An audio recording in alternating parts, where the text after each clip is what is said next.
देखु आज शहीद लक्ष्मण नायक मेडिकल कॉलेज रे ओडिशार पूर्वतन मुख्यमंत्री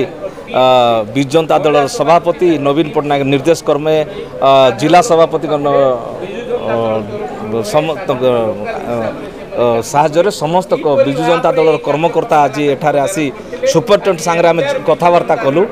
सुपरिटेडेंट कहवा अनुसार प्रत्येक पेसेंट को 6 जन पेसेंट को गोटे प्रकार इंजेक्शन दि जाइए जेहेतु से इंजेक्शन बोधे विषाक्त हो जाए तेणुक निश्चिंत भाव 6 जन रोगी एककालीन मृत्युवरण कर एटा मु जहाँ भावुची प्रीवियस जते बेले विजु जनता दल बीजेडी सरकार ये आमर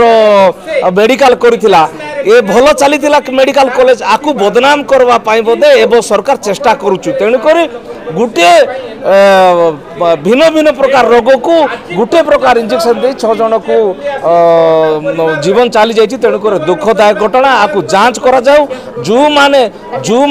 आर दोषी अच्छा कठोर दंड दि जाऊ आ सरकार आपको घंट घुड़ाइबा चेष्टा करुछंती। सरकार जागृत रुहंतु गरीब लोक मानकर जीवन केबे नेबा चेष्टा न करंतु।